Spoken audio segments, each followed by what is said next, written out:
reducida, específica, lo que vamos a ver. Y lo bonito de salud materna es que cuando usted está en clase, usted escucha lo que va a tener en el examen. Entonces, usted se lleva ya otro beneficio, algo a favor para usted, ¿no? Y eso siempre lo he hecho desde la primera clase. Por eso es que no voy a dar tareas en esta última etapa, porque si vamos a hacer tarea, usted la va a hacer por cumplir, y a mí no me sirve que usted lo haga por cumplir. A mí me sirve, necesito saber que usted lo entendió. ¿Por qué cree que uno para ir haciendo preguntas? Es más, ahorita vamos a entrar a hacer otras preguntas, ¿no? Para ver si ustedes realmente comprendieron lo que tratamos de transmitir. Entonces, en estas enfermedades más prevalentes en esta etapa de los 5 años a 12 años, además de saber que en esta etapa todavía seguimos viendo un poco de neumonía, un poco de diarrea, un poco de malaria, fiebre, que es una etapa infantil donde es enfermedad prevalente, o sea, prevalece, es muy frecuente. Pero más allá de eso, hay un rasgo que específicamente se va a notar más presente en estas edades, así como lo hemos visto, por ejemplo, en el IEP neonatal. Lo que más frecuentemente resaltaba en los problemas de salud eran los problemas en la lactancia, ¿verdad? O las infecciones bacterianas locales. En un IEP nutricional clínico, lo que más resaltaba eran las deficiencias nutricionales de marasmo, kwashiorkor y otras enfermedades frecuentes de acuerdo a la edad. Pero aquí, además de ver las neumonías, además de ver las enfermedades que ya hemos tocado, hemos mencionado anteriormente por las etapas anteriores, aquí vamos a ver un poco de probable abdomen agudo, traumatismo cráneoencefálico, y también vamos a ver algunas dificultades con la agudeza visual y también la auditiva. Entonces, eso es lo que más nos llama la atención de estas edades, de enfermedades que prevalecen en esta etapa. No tenemos que olvidarnos de que lo primero que hay que verificar es los signos de peligro: vómitos intensos, convulsiones por las fiebres. Otra de las características que representa un signo de peligro: alteración del estado de conciencia, compromiso del estado general. Básicamente, tomando en cuenta cuáles son los signos de peligro que vamos a encontrar en estos niños, nos vamos a dar cuenta que hay enfermedades que prevalecen en esta edad. Por eso es que cuando encontramos a estos niños con estas características, el envío es estrictamente hospitalario. Entonces, aquí estamos hablando de los lineamientos de transporte que vamos a realizar en estos niños cuando los encontremos en estas condiciones críticas.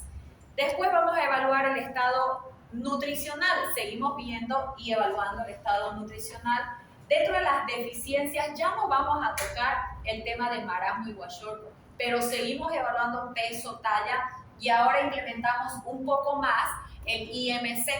El IMC, que tiene tablas específicas de acuerdo a la edad, y también tenemos que tomar en cuenta los diagnósticos deficientes por deficiencia o por exceso que podemos encontrar en su estado nutricional. Entonces, ¿a través de qué? Del índice de masa corporal en la curva según la edad y el sexo. Eso es lo que vamos a ver enseguida. Entonces, esta imagen que ustedes ven acá, se lo pueden traer, se lo deben traer el día de su examen final de práctica, porque desde este tema hasta lo que vayamos a hablar va a ser el examen final de práctica, y lo deben traer. Esta tabla es para niñas, por si acaso, ¿no? Y la otra tabla es para niños. Entonces, usted lo va a tener que utilizar ese día de su examen final práctico, porque usted va a recibir casos clínicos donde usted va a sacar el índice de masa, calcular el índice de masa corporal, y de acuerdo al cálculo que sacó, es decir, este es el cálculo, ¿no? Cada uno de estos números es el cálculo que usted puede determinar y sacar para poder sacar un diagnóstico exacto de la condición nutricional en la cual está ese niño. Entonces, ahorita vamos a verlo en 3 ejemplos cómo usted lo va a manejar. Otra de las cosas que no se tiene que olvidar es su calculadora. Ese día no se van a poder prestar estas tablas, no se van a poder prestar calculadoras, ni van a hacer uso del celular, porque el celular ni lo van a traer, ¿no ves? Entonces, no. Así que tomen en cuenta eso. Si es su celular es su sombra, más o menos, usted va al celular, ¿no ves?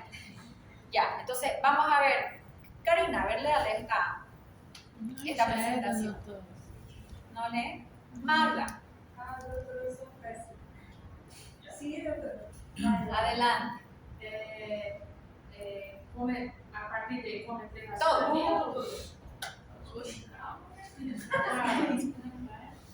Caso clínico, paciente masculino, edad 7 años, peso 19, talla IMC 13.42. Comete racional día, se alimenta de 2 unidades de naranja o la fruta de temporada, 2 veces por semana, en las oportunidades ocasionales alguna verdura como zanahoria, pimentón y tomate, carbohidratos como arroz y papa diariamente. Entre su alimentación están las carnes de pollo y res. El diagnóstico presuntivo estaríamos pensando, evalúa según el presentio adecuado para la edad. A ver, esa pregunta respóndala. ¿Cuál es la tabla? Vamos. La tabla. Según el peso y la talla, la edad.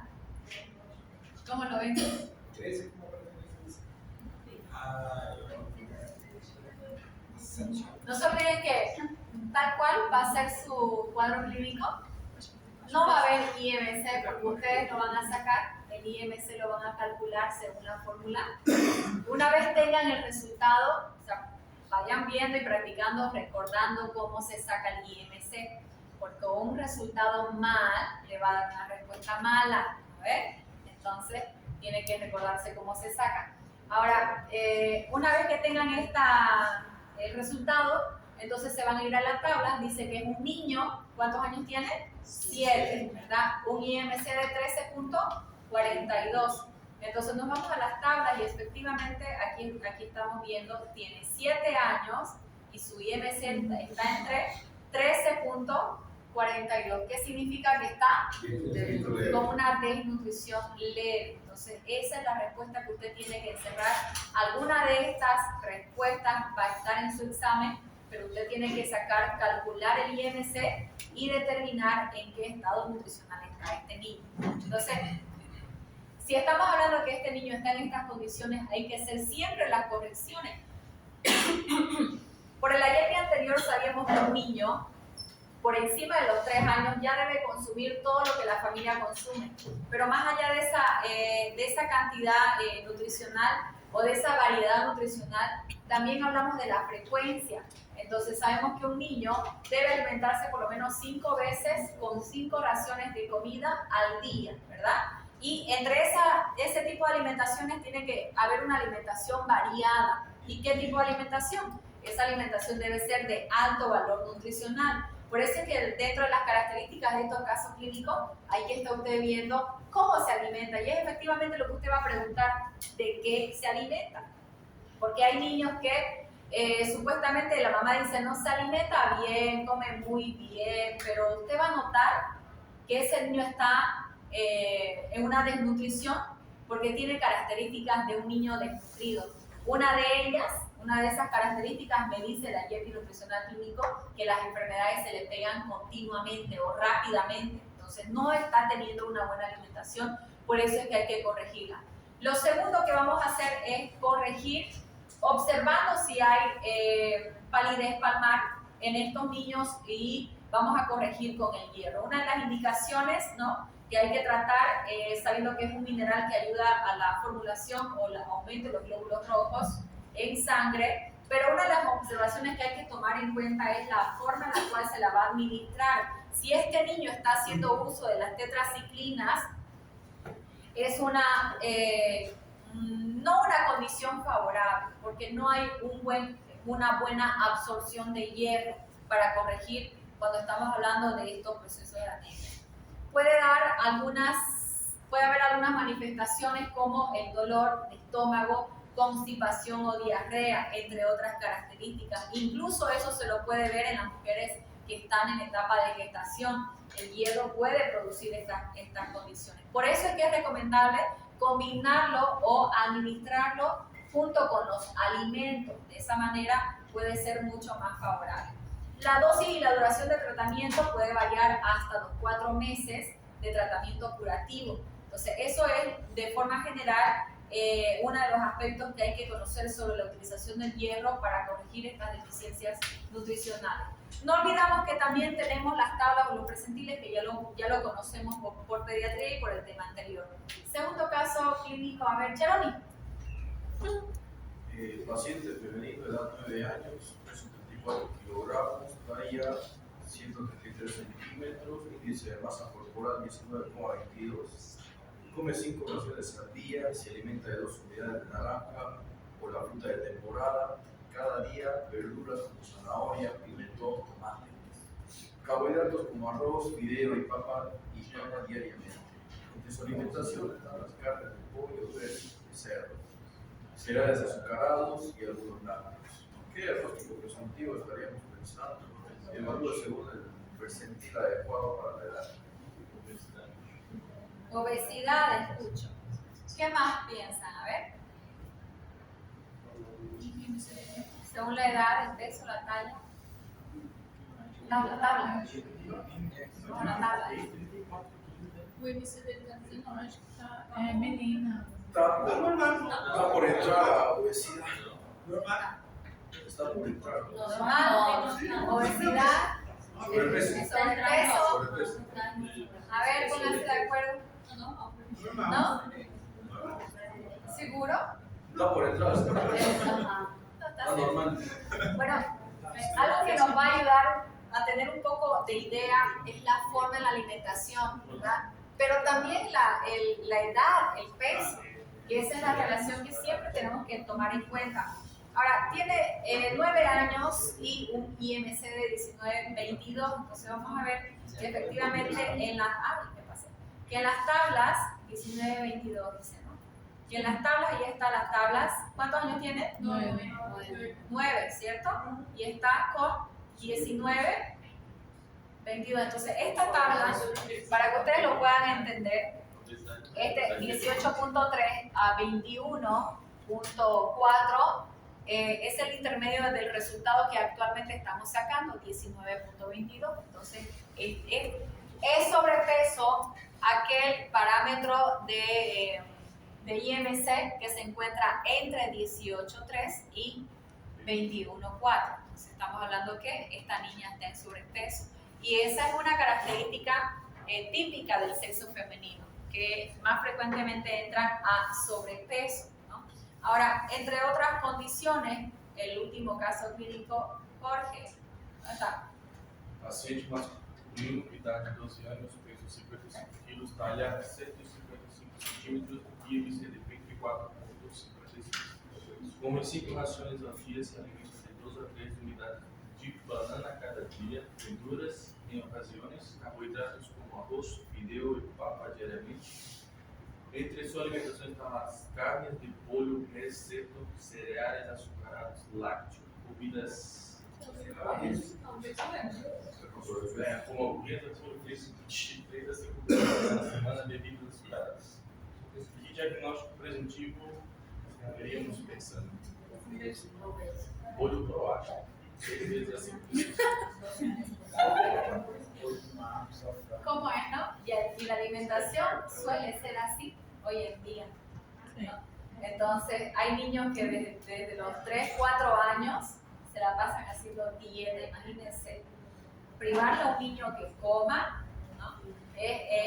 es mucho más difícil que un adulto, es mucho más, sufre más. Entonces, niño 12 años, sin embargo este tiene 12 años y un IMC de 24,56, por eso es que usted lo va a encontrar entre estas tablas, efectivamente lo que ustedes acaban de decir, en un cuadro de obesidad. Tiene 12 años y 24 y pico, ¿verdad? Entonces aquí estamos hablando que igual o mayor a los 23.6 ya se considera una obesidad. Entonces para eso están las tablas de referencia, porque nos ayudan a determinar el diagnóstico preciso. Entonces, en base a estas condiciones por exceso, es que tenemos que tomar en cuenta las correcciones. Lógicamente, en el tipo de alimentación, pero también acompañado de actividades físicas. entre otros aspectos, estos niños se pueden encontrar sobreestimulados. Por eso es que dentro de las recomendaciones o las conductas generales que tenemos que tomar con estos niños con sobrepeso y obesidad es poder corregir los controles de estímulos. Por eso es que este artefacto no es favorable no solamente para el aspecto visual, sino que los comerciales, la televisión, ubican que hoy en día, ¿qué años antes desearíamos haber tenido, ¿no? Las promos, los martes 2x1, viernes todo a 15, ¿no? Entonces se encuentran estimulados al apetito. Por eso es que es importante controlar estos artefactos. Pero además de otros aspectos, la participación familiar, donde hayan padres obesos o con sobrepeso, va a haber como un resultado un niño en esas mismas condiciones. Entonces, esos son algunos de los aspectos que hay que tomar en cuenta para corregir. Si no tiene ninguna de estas variaciones, como recomendación general, la desparasitación por lo menos cada ¿cuánto tiempo? 6 meses. Cada 6 meses, ¿verdad? Mebendazol, 500 miligramos, dosis única, y hacer controles por lo menos cada 3 meses y recomendar hábitos saludables dentro de la alimentación. Entonces, estas enfermedades o cuadros respiratorios ya lo hemos visto anteriormente. Ahora, algo que se le puede agregar a estas características como dificultades respiratorias, neumonía grave, ya sabemos cuáles son la clínica y el tratamiento, la conducta que debemos tomar en cuanto a las sibilancias presentes en los cuadros como las neumonías o incluso neumonía asma, ¿verdad? El síntoma principal, tos, no se olviden, ¿no? El síntoma principal cuando no hay neumonía, ¿dónde está mi cuadro? Sin neumonía, ahí está. Algo que se le agrega a estas patologías que ya hemos visto anteriormente es la faringitis bacteriana, aquellas amígdalas que se encuentran con pus, ¿no? Entonces esa enfermedad, como esta faringitis bacteriana, es muy típica de la edad. ¿Cómo se manifiesta? Fiebre, ¿no? Puede haber fiebre, puntillado petequial, estos puntos rojos, pueden haber estas placas blanquecinas, ¿no? Y además de ello, es importante observar los ganglios cervicales que están aumentados de tamaño, pero además que hay dolor a la palpación. Entonces, esa es una característica de una faringitis bacteriana que debe ser tratada con penicilina benzatínica intramuscular y los analgésicos correspondientes, ¿no? Y hacer un seguimiento después de 5 días. Si no hay neumonía, evidentemente estamos hablando que probablemente continúa la tos, por eso es que se hace una referencia hospitalaria para una evaluación integral y un seguimiento de acuerdo a las patologías que estamos viendo. Ahora, esto es lo nuevo. Ya hemos hablado de lo anterior. Lo nuevo en estas edades de 5 a 12 años es un probable abdomen agudo, ¿no? Dolores abdominales. ¿Quiénes ya han sido apendicectomizados acá? 1, 2. ¿Nadie más? ¿No? ¿Nadie más? ¿Todos están sanitos? ¿Íntegros? ¿Completos? No, incompletos. ¿Y a qué edad? Karina, ¿a qué edad te operaron? 23. Con 23. 23. Ujú. ¿Ya? ¿A ti? 14. 14 años. Joven, ¿verdad? Entonces, estas características de enfermedades están en un promedio. El grupo anterior me dijo una a los 4 años operada de apendicitis, imagínense. ¿No? Entonces, puede considerarse probable para la edad, una enfermedad muy probable para la edad. Entonces, ¿cómo es la característica de un probable abdomen agudo? La característica, sabemos que el síntoma principal es el dolor, ¿no? El dolor, pero ¿qué características hay con ese dolor? No cesa la analgesia, ¿no? El dolor persiste por lo menos 24 horas, no cesa. Quizás hace un efecto, pero vuelve otra vez el dolor. Hay fiebre, puede haber vómito. El dolor puede estar localizado o generalizado, ¿verdad? Entonces, si hablamos de probable abdomen agudo, podemos notar también que debemos pensar en otras diagnósticos diferenciales, o sea, en otras patologías que están típicamente relacionadas con el dolor. O algo que no hay que olvidar, por ejemplo, ante estos cuadros de apendicitis, sabiendo que ¿qué se llama esta zona? fosa ilíaca derecha. Ahí se localiza finalmente. ¿Cómo empieza una apendicitis?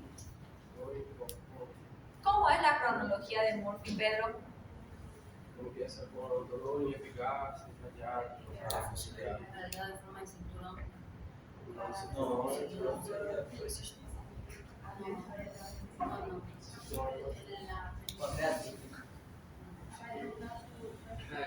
Começa a dominar de eficácia. Hay una cronología de Murphy, ¿no? Incluso se puede manifestar vómitos. Entonces, ¿cómo corroborar? Además de la clínica, para eso están los estudios complementarios, ¿no? Un rayos X, una ecografía. Entonces, esos son los rasgos que usted va a encontrar. Pero no olvidar que también tenemos los ovarios, pues, ¿no? Las chicas, por eso es que se hace un diagnóstico diferencial. Entonces, eso es lo que hay que determinar. Otra de las características que vemos es un probable abdomen. ¿Qué vamos a hacer entonces? Hay un compromiso, eso me está olvidando. Hay un compromiso del estado general en estos pacientes que usted dice, tiene estas características de enfermedad, usted va a sospechar, es una apendicitis. O puede ser otras enfermedades como lo hemos mostrado en esta presentación. Pero está específicamente puntualizado por un compromiso del estado general y eso es un signo de alarma, un signo de peligro en estas edades, ¿no? Entonces, ¿cómo actuar oportunamente ante estas características? Urgentemente al hospital, ¿no? No hay analgesia que pueda curar una apendicitis, sino que hay que intervenir quirúrgicamente pronto. ¿Dolor abdominal también puede haber por diarrea? Sí. Claro. ¿A quién no le ha dado diarrea? Todo el mundo, ¿no? ¿Alguna vez? Ni qué decir, la semana pasada, dice ella. Semana pasada yo tuve una fea. Si vamos dos, Ahí eso es lo bueno de la diarrea, que no baja de peso. Las chicas, ¿no? A las chicas no les importa.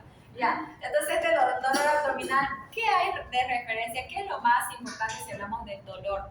Que el dolor es esporádico, a diferencia de un cuadro de un probable abdomen agudo. ¿El compromiso llega a tener un compromiso del estado general?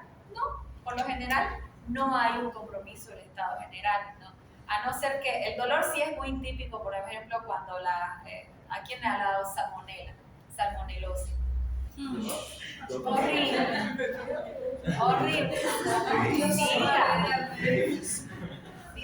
Dice la mamá, siga comiendo en la calle, siga.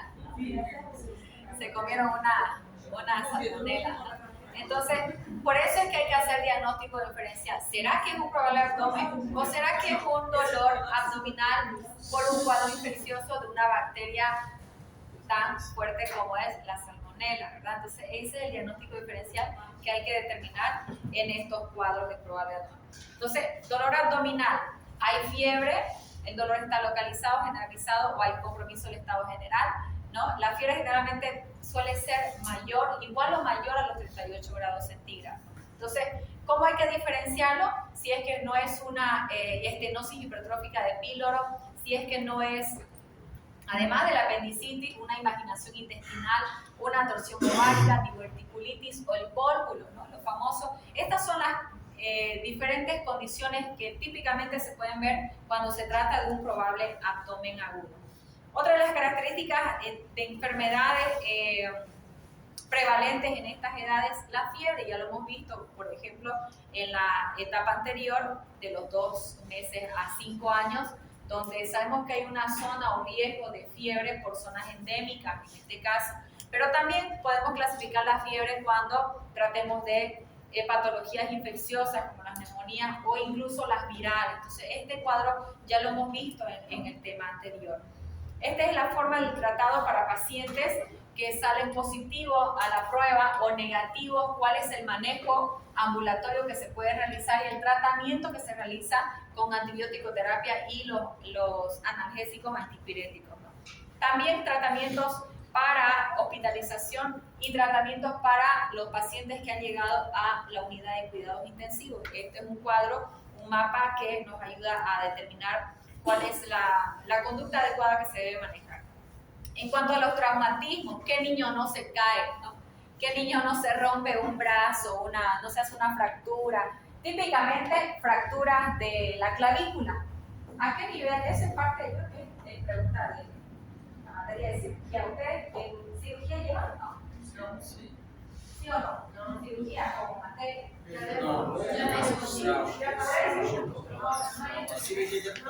llevan en el año pasado, ¿verdad? Entonces, pregunta de examen es típica, ¿no?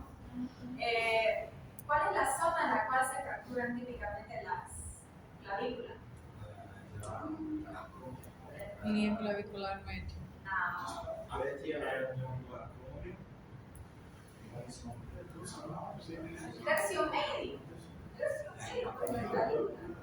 Claro. Entonces, esas son las características típicas de fracturas que pueden haber. Cuando es un traumatismo severo o politraumatizado, dice, tiene dificultad respiratoria, sangran profusamente, hay deformidades óseas de los miembros inferiores y superiores, pero también hay desvío de la tráquea. Entonces, hay pacientes que se los caracteriza como pacientes politraumatizados cuando llegan con estas características, ¿no? Un TEC grave es aquel que va a estar alterado o va a estar afectado el estado de conciencia. Por eso es que aquí hacemos la escala de Glasgow, ¿cierto? Ahora, ¿cómo tratar a un politraumatizado? Eso también ya lo han visto, ¿verdad? ¿Qué hay que hacer primero? Ya, ¿qué se hace? Vías aéreas, por eso dice asegurar las vías aéreas, colocando la cabeza en una posición neutra. Después, Inspiración, inspiración. ¿cómo? Inspiración. Aspiración de secreción. Imagínense que si es un TEC, lógicamente, la cabeza es el lugar que más sangra. Un día un sobrino, yo era todavía estudiante de medicina, Inspiración, inspiración. Que primero está plena secreción. Ajá, es. Mi sobrino le cayó los marcos, las ganas de hierro en la cabeza y así salió un chiquete de sangre. Entonces es bastante vascularizado la cabeza, eso es muy común. ¿Eso qué significa? Que esa persona va a estar con las vías aéreas obstruidas. Por eso es que usted tiene que hacerlo primero, antes de administrar oxígeno, usted tiene que hacer la secreción o aspiración de la secreción, ¿verdad? Entonces, después evaluar el estado de conciencia, ¿no? Si es que hay lesiones, colocar el collarín, ¿no? Inmovilizar cuando hayan fracturas, ¿verdad? Esas son las características de actuación en estos pacientes politraumatizados. ¿Qué más? Oxigenoterapia.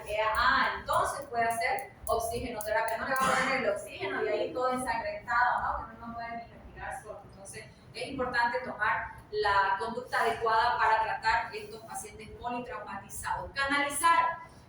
Mandarlo urgentemente al hospital ya estabilizado. Una vez que usted inmovilizó, lo estabilizó, le puso las vías, entonces lo va a enviar directamente a hospital. Estos son TEC graves. Un trauma leve o policontuso, a estos pacientes no tienen las características que hemos mencionado anteriormente. Pero ¿qué hay que hacer? ¿Qué es lo importante que hay que hacer en todo niño que ha sufrido caídas o golpes? Así es, observar por lo menos entre 4 a 6 horas, mantenerlos observados. Porque es importante que no se duerman.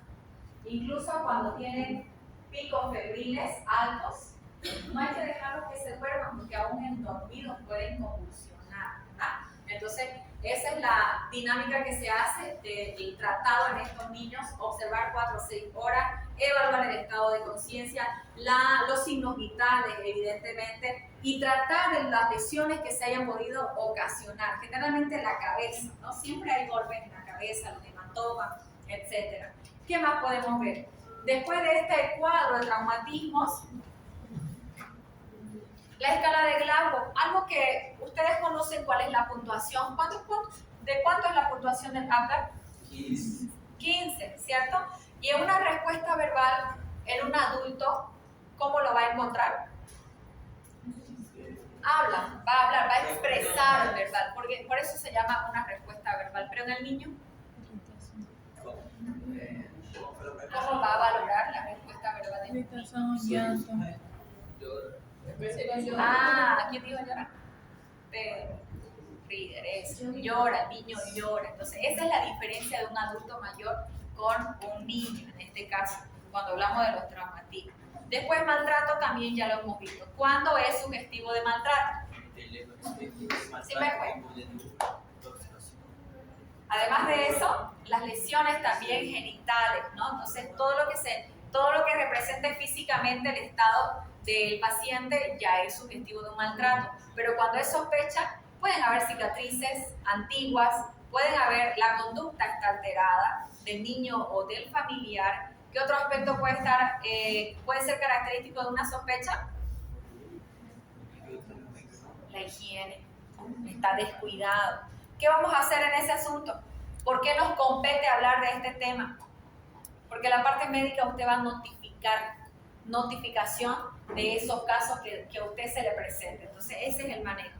Finalmente, la agudeza visual y auditiva, como les estaba mencionando. ¿Por qué estos niños, por qué tocar este tema? ¿O cuál es el motivo de la consulta frecuente en relación a este tema?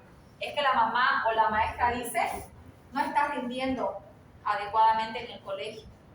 Parece que no mira bien, aun cuando se sienta adelante, y no está rindiendo en el colegio. O la mamá en casa, parece es desvelado, o no escucha o no quiere hacer caso. A ver, vamos a hacerlo revisar, dicen, ¿no? Entonces, se hacen las valoraciones correspondientes y se tiene que ver que quizás hay un bajo rendimiento escolar porque efectivamente hay un problema de la audición o efectivamente hay un problema de la agudeza visual. Por eso es que en esta etapa escolar se tiene que evaluar incluso estas dos condiciones muy típicas, ¿no? ¿De qué se trata la prueba del susurro? ¿Cuándo es una probable agudeza auditiva, problema de la agudeza auditiva? Cuando se hace la técnica del susurro y la prueba sale positiva, significa que este niño no escucha adecuadamente. La prueba del susurro se trata de mencionar palabras que este niño repita, y si no las repite es porque no está logrando escuchar lo que se le mencionó, lo que se le dijo. Entonces la prueba es positiva, simplemente eso, ¿no? Entonces esta condición se la tiene que evaluar y tratar el especialista. Por eso es que les digo no celulares, ¿no? Por eso, ni en el examen, así que lo voy a tener ajustadito. Cuando no tiene problemas, pues efectivamente la prueba de susurro va a ser negativa. Noten esto, pregunta de examen, lógicamente. Agudeza visual, ¿cómo se evalúa la agudeza visual?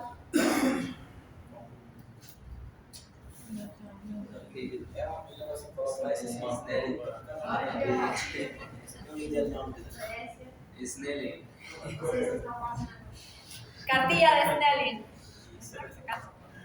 Cartilla de Snelling, ¿verdad? ¿Cuánto es la agudeza visual normal? 20-20. Aquí está lo que dice. Y ahora, si usted sabe, ¿cuál es la característica de una cartilla de Snelling? ¿Qué tiene una cartilla de Snelling? Tiene varios lados. Ya, desde la más grande hasta la más pequeña, ¿no? La distancia también. La distancia, ¿cuánto? 3 metros. A 3 metros, a 20 pies significa, ¿no ves? Entonces, bien, ¿qué otra característica usted conoce de la cartilla de Snelling? ¿Por qué se dice que es estandarizada?